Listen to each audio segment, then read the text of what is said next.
उन्होंने कहा prime minister Narendra Modi is the best candidate for Nobel peace prize. So what is your view point on that? उन्होंने opinion उनका है तो मैं उसमें क्या कमेंट करूं? किसी ने क्या देखते हैं ऐसे? नहीं, मैं क्या बोल सकती हूँ उस पर? किसी ने कहा है कोई किसी को ऑस्कर के लिए बोलेगा नॉमिनेट करो तो मैं उस पर मैं क्या कमेंट कर सकती हूँ? मैम, जो अपोजिशन पार्टीज की मीटिंग आज हुई है, क्या आपको लगता है कि अपोजिशन पार्टीज का एक रोल बनता है? नेशनल अपोजिशन पार्टीज को इलेक्शन कमीशन से मिल रहे हैं, क्या आप चाहते हैं कि इलेक्शन कमीशन जल्दी से यहाँ? देखिए, मुझे इलेक्शन कब हो क्या हो that is not my priority. और जो जहां हमारे मुश्किलात है जम्मू कश्मीर में, खासकर 2019 के बाद, तो हमारे भी रिप्रेजेंटेटिव गए हैं, रीन साहब जनरल सेक्रेटरी हमारे, ये बताने के लिए कि जम्मू कश्मीर में 2019 के बाद कितनी मुश्किलात है लोगों को, कितना यहाँ पर सप्रेशन है, कितनी यहाँ पर नौकरियों में धांधलियाँ होती हैं, कितना यहाँ पर जो कॉन्ट्रैक्ट से बाहर के लोगों को दिए जाते हैं, यहाँ के जो लोगों की जो रेत हो, बाजरी हो, जो लिकर हो, कॉन्ट्रैक्ट्स बाहर के लोगों को दिए जाते हैं और यहाँ के लोगों को इंडस्ट्री बिल्कुल ठप हो चुकी है। यहाँ की लोकल्स को कोई प्रायोरिटी नहीं दी जाती है ज़मीन में, बल्कि आउटसाइडर्स को कहा जाता है। यहाँ तक कि आज तक 2019 से लेके आज तक कोई भी आउटसाइडर ने यहाँ इंडस्ट्री सेटअप नहीं की, कोई उससे एम्प्लॉयमेंट नहीं मिली। तो ये सारी प्रॉब्लम्स हमारी, खासकर अगर आप जम्मू को देखें, जम्मू में दरबार मुंह बंद होने के बाद जम्मू का जो मार्केट का जो यहाँ पर है वो बिल्कुल ठप हो गया है, बैठ गया है, इकोनॉमी यहाँ की ठप हो गई है और जम्मू में सबसे ज्यादा बाहर के लोगों का आना और बसना शुरू हो गया है। मैडम सवाल है, जिस तरह से प्रिवेलिंग सिचुएशन है, हमने देखा कि पाकिस्तान के प्राइम मिनिस्टर इमरान खान को अरेस्ट करने की कोशिश की गई, उसको लेकर कोई लोग ये भी कह रहे हैं कि पाकिस्तान के हालात जो है वैली जैसे हैं। आप किस तरह से देखते हैं जो फॉर्मर प्राइम मिनिस्टर को अरेस्ट करने की कोशिश और सारा ह्यूमन राइट वो तो बहुत बुरा है, पर हमारे यहाँ तो लोग ministers, x ministers, home minister, उनको अरेस्ट करके जेल में डालते हैं। तो ये तो मसला तो कोई मुझे लगता है डिफरेंट नहीं है।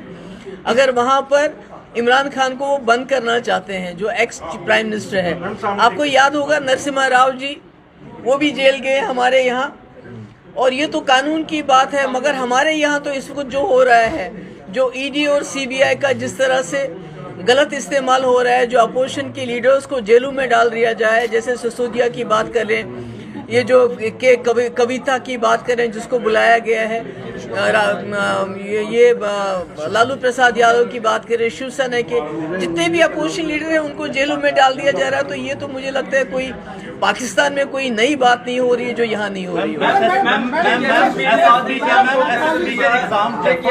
लेकिन अभी एप्टेक को बाहर का रास्ता नहीं दिखाया गया। नहीं, एग्जाम डेफर करना तो अच्छी बात है, मगर जब तक एप्टेक को आप बाहर नहीं करेंगे, जो असली समस्या का जो असली वजह है उसको जब तक दूर नहीं करेंगे तो तब तक तो कोई फायदा नहीं है। एप्टेक को दूर करके या तो एसएसआर भी खुद एग्जाम कंडक्ट करे या किसी ऐसी एजेंसी को एम्प्लॉय करे जो बहुत ही ट्रांसपेरेंट हो, तब बात बनेगी। खाली एग्जाम डेफर करना तो सॉरी, जो कैंडल मार्च किया था आपने जेकेएसएसबी के खिलाफ बच्चों के फेवर में, वो सक्सेसफुल हो गया? नहीं, देखिए वो तो अधूरा है, अभी तो खाली एग्जाम डेफर हुए हैं।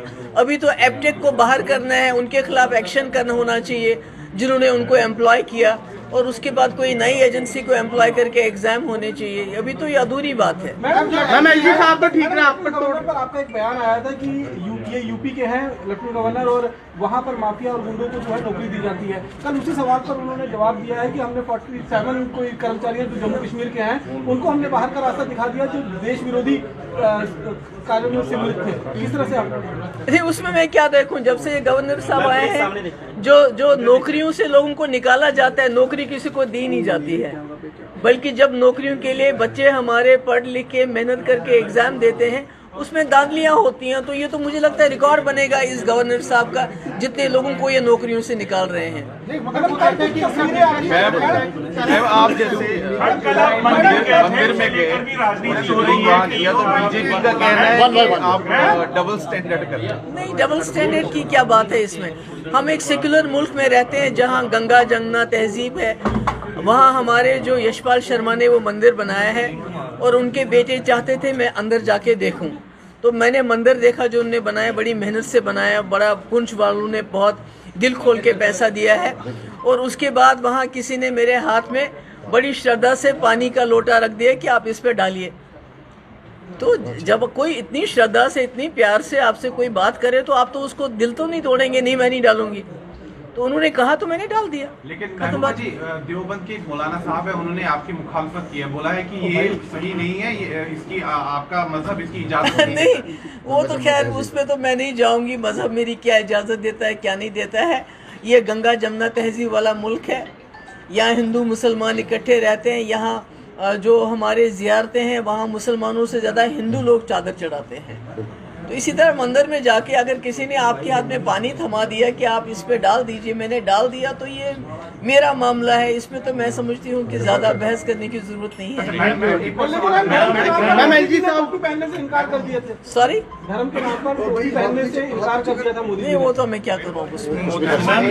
मैम प्रॉपर्टी टैक्स के ऊपर जब वो एक दिन बंद रहा, उसके रिजल्ट में एलजी साहब ने एक सजेशन के लिए खोल दिया कि अपनी वेबसाइट पे आप सजेशन दे सकते हैं। क्या सजेशन सही है या मैंने कहा डेफरमेंट करना, किसी चीज़ को टालना उसका इलाज नहीं जब तक उस चीज़ को ख़त्म न किया जाए। Thank you so much.